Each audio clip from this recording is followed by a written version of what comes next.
da língua portuguesa. Tá no ar o desafio relâmpago do dia. Quero ver quem acerta nos comentários. Pause e responde aí e assista à análise completa da questão de concurso.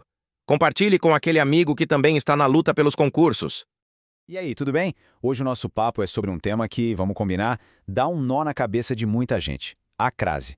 Mas, e se eu te disser que entender a lógica por trás dela é bem mais fácil do que parece? Fica aqui comigo que a gente vai desvendar esse mistério de uma vez por todas. Bora lá? Então, para a gente já aquecer os motores, que tal esse desafio aqui na tela? Dá uma olhada nessa frase. Parece simples, né? Mas cada espacinho desses aí esconde uma regrinha importante. O jeito que a gente preenche isso vai guiar toda a nossa conversa de hoje. Vamos investigar cada parte, uma de cada vez. Beleza, vamos começar pelo começo, certo? O foco agora é naquele primeiro espaço, o que vem antes da palavra máquina. É aqui que a gente pega a chave para entender a regra mais importante da crase. É a base de tudo, então, atenção. Pronto, a resposta certa é A, com acento grave. Mas por quê? O que será que esse acentozinho muda na frase? Pode parecer só um detalhe, mas na verdade é um código, e a gente vai decifrar ele agora mesmo. Sabe, no fundo, a crase é bem mais simples do que a fama dela. Pensa nela como uma espécie de fusão. Duas letras A que se encontram no caminho e, para não gerar confusão, se juntam numa só. É um jeito super elegante que o português encontrou para evitar aquela repetição esquisita de A. E essa fusão tem até uma fórmula, quase uma receitinha de bolo como a gente vê aqui. Para dar certo, a gente precisa de dois ingredientes. Primeiro, a preposição a e segundo, o artigo feminino a. Quando esses dois se encontram, pronto, nasce o A com acento grave. Esse acento é tipo uma plaquinha dizendo: "Ei, pessoal, rolou uma fusão por aqui." E é aí que entra a nossa regra de ouro. Pensa comigo, quem se senta diante de algo, o que pede a preposição a. E a palavra máquina é feminina e aceita o artigo a na frente, a máquina. Ou seja, a gente tem os dois ingredientes, a preposição e o artigo. Juntou os dois, a máquina. Viu só? Faz todo sentido. Ok, a primeira peça do nosso quebra-cabeça já foi. Mas e a segunda? O que acontece antes do verbo reescrever? Bom, agora a gente entra num território diferente. Um lugar onde a crase é, digamos, proibida. Olha só, aqui a resposta é simplesmente a, sem acento nenhum. A frase fica, pôs-se a reescrever.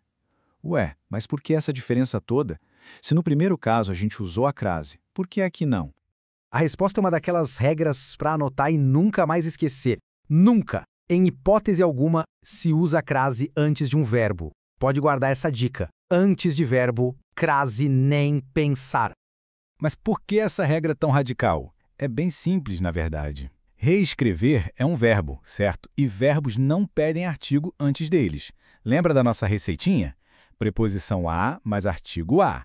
Se está faltando o segundo ingrediente, que é o artigo, não tem fusão, não tem mágica. O que sobra ali é só preposição a, sozinha. Por isso, nada de acento. E agora, a última peça do nosso mistério. A expressão uma a uma. Esse é um daqueles casos em que o detalhe muda completamente o jogo. E aqui, mais uma vez, o certo é usar só a letra A, sem acento. Uma a uma. Por que será que a crase também ficou de fora dessa vez? E aqui a gente chega na nossa terceira regra do dia. Nada de crase antes de artigos indefinidos, como uma ou umas. A lógica por trás disso é bem direta, olha só. Isso nos leva de volta para um detalhe importantíssimo da nossa receita. A crase, como a gente viu, é a fusão da preposição a com o artigo definido a, aquele que especifica, que define. Só que, na nossa frase, o que a gente tem é o artigo indefinido uma. Eles são de times diferentes, não se misturam. O artigo definido e o indefinido não se juntam para formar a crase. Pronto. Com todas as pistas na mão, com todas as regras que a gente viu, chegou a hora da grande revelação. Vamos juntar todas as peças e resolver de vez o nosso desafio lá do início.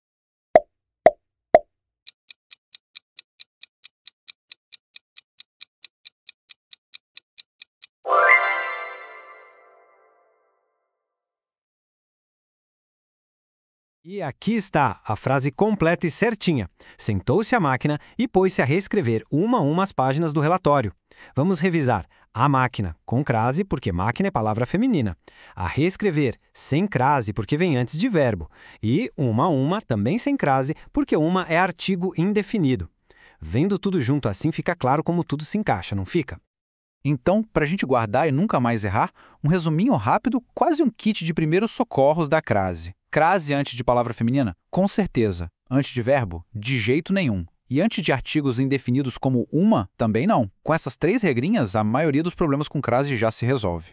E para quem é mais visual, esse quadro aqui é perfeito. Ele resume tudo de um jeito bem claro. Olha só o contraste. Palavra feminina, verbo, artigo indefinido. Cada caso com a sua regra específica. É uma colinha do bem para consultar sempre que a dúvida bater na porta. E para a gente terminar, fica aqui uma reflexão. Entender a crase é muito mais do que só acertar uma questão numa prova, né? É sobre se comunicar melhor, com mais clareza, com mais profissionalismo. Então, fica a pergunta.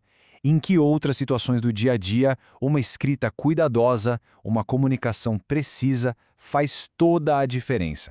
Pensa nisso. A gente se vê na próxima. E aí, tropa? Acertou? Se mandou bem? Comenta. Acertei! Aqui embaixo.